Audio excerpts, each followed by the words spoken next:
मलाकी अध्याय 4 परमेश्वर का महान दिन। हम इस पूरे अध्याय की गहराई से व्याख्या करें। हर वचन को आत्मिक रूप में देखेंगे और यह समझेंगे कि यह मसीह के आगमन और विश्वासियों के जीवन में कैसे पूरा होता है।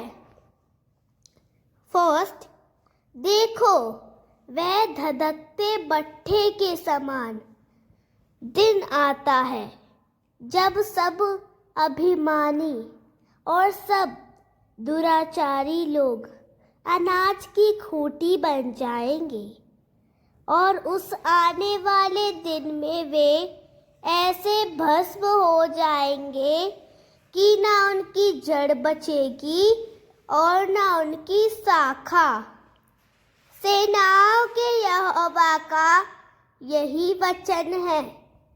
यह वचन परमेश्वर के न्याय के दिन की भविष्यवाणी करता है।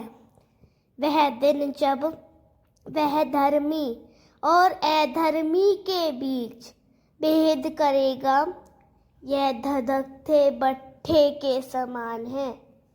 एक ऐसा दिन जब पाप, अभिमान और अधर्म पूरी तरह नष्ट कर दिए जाएंगे। यह प्रकाशित वाक्य 20 का 11 से लेकर 15 की ओर इंगित करता है, जहाँ महान श्वेत सिंहासन पर न्याय होता है और जिनके नाम जीवन की पुस्तक में नहीं पाए जाते, वे आग की झील में डाले जाते हैं। यूहन्ना 15 का 6 में यीशु ने कहा, यदि कोई मुझ में ना रहे तो वह डाल की नाई फेंक दिया जाता है और सूख जाता है, और लोग उन्हें इकट्ठा करके आग में झोंक देते हैं और वे जल जाते हैं। अभिमान वह पाप है जो मनुष्य को परमेश्वर से अलग करता है। जो लोग पश्चाताप नहीं करते, वह इस भट्टी में जलाए जाएंगे। यह सिर्फ शारीरिक नहीं, आत्मिक विनाश है, परमेश्वर से अलग हो जाना। सेकंड, परंतु तुम्हारे लिए जो मेरे नाम का भय मानते हो, धार्मिकता का सूर्य उदय होगा और उसकी किरणों के द्वारा तुम चंगे हो जाओगे, और तुम निकलकर पाले हुए बछड़ों के समान कूदोगे और फादोगे। यहाँ धार्मिकता का सूर्य मसीह यीशु है। वह सूर्य है जो अंधकार में उजियाला लाता है। उसकी किरणें चंगाई और जीवन देती हैं। लूका 1 का 78 से लेकर 79 में जकरिया कहता है, हमारे परमेश्वर की करुणा से ऊंचाई में से सूर्योदय हम पर उदय होगा। यीशु ही वह सूर्य है। यूहन्ना 8 का 12 में यीशु ने कहा, मैं जगत की ज्योति हूँ। जो मेरे पीछे चलता है वह अंधकार में न चलेगा, परंतु जीवन की ज्योति पाएगा। जो लोग परमेश्वर के भय में चलते हैं, वह यीशु से आध्यात्मिक चंगाई प्राप्त करते हैं। पाप से, शैतान से, आत्मिक अंधकार से वे आनंद और स्वतंत्रता में चलते हैं, जैसे बछड़े जो बाड़े से निकलकर कूदते फादते हैं। थर्ड, तब तुम दुष्टों को लताड़ डालोगे, अर्थात मेरे उस ठहराए हुए दिन में वे तुम्हारे पाँव के नीचे की राख बन जाएंगे। सेनाओं के यहोवा का यही वचन है। धर्मी लोग अनंत विजयी होंगे और दुष्टों को पराजित करेंगे। पाँव के नीचे की राख दुष्टता की पूर्ण हार को दर्शाता है। रोमियो 16:20 कहता है, शांति देने वाला परमेश्वर शीघ्र ही शैतान को तुम्हारे पाँव के नीचे कुचल देगा। प्रकाशित वाक्य 19:14 से लेकर 21 तक में यीशु मसीह की सेना अंत में दुष्ट राष्ट्रों पर जय पाती है। विश्वासी आज ही शैतान और पाप पर अधिकार पा सकते हैं यदि वे आत्मा के द्वारा चलते हैं। अंत में मसीह के साथ राज्य करने का वादा है। फोर्थ, मेरे दास मूसा की व्यवस्था, अर्थात जो विधि और नियम मैंने सारे इज़राइलियों के लिए उसको होरेब में दिए थे, उनको स्मरण रखो। यह वचन हमें याद दिलाता है कि परमेश्वर की व्यवस्था को ना भूलें। यह हमारे चरित्र, न्याय और पवित्रता के लिए आधार है।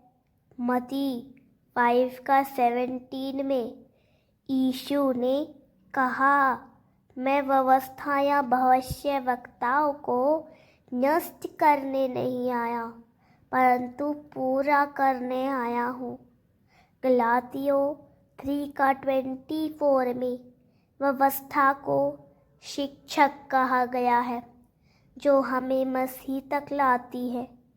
अब हम व्यवस्था के अधीन नहीं पर मसीह के अधीन हैं, लेकिन उसकी आत्मा हमें उसके सिद्धांतों में चलाना सिखाती है। प्रेम, न्याय, नम्रता। फिफ्थ, देखो यहोवा के उस बड़े और भयानक दिन के आने से पहले मैं तुम्हारे पास एलिय्याह नबी को भेजूंगा। एलिय्याह यहाँ प्रतीकात्मक रूप में आता है। यह मसीह के आने से पहले की तैयारी को दर्शाता है। यीशु ने स्वयं कहा कि यूहन्ना बपतिस्मा देने वाला ही वह एलिय्याह था जो आने वाला था। मत्ती 11:14, लूका 1:17 में कहा गया कि वह एलिय्याह की आत्मा और शक्ति में आएगा। यूहन्ना बपतिस्मा देने वाला का कार्य था पश्चाताप का प्रचार करना और लोगों को मसीह के लिए तैयार करना। आज भी परमेश्वर हमें आत्मिक एलिय्याह के समान बुलाता है, लोगों को सत्य की ओर मोड़ने के लिए। सिक्स्थ, और वह माता पिता के मन को उनके पुत्रों की ओर और पुत्रों के मन को उनके माता पिता की ओर फेरेगा। ऐसा ना हो कि मैं आकर पृथ्वी को सत्यानाश करूं।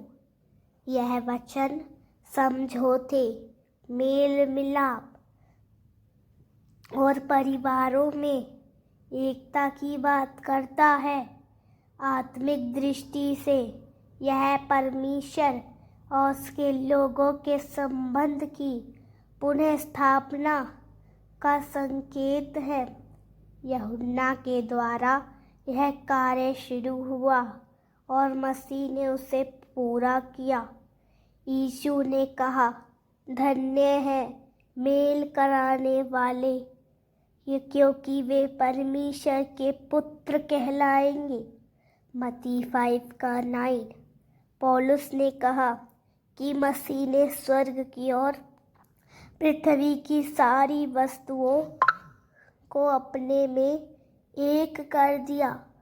इफिसियों 1:10 जब परमेश्वर का आत्मा लोगों के जीवन में काम करता है तो वह टूटे हुए संबंधों को बहाल करते हैं। परिवार में, समाज में और परमेश्वर के साथ यही सच्चा सुधार और पुनरुत्थान है।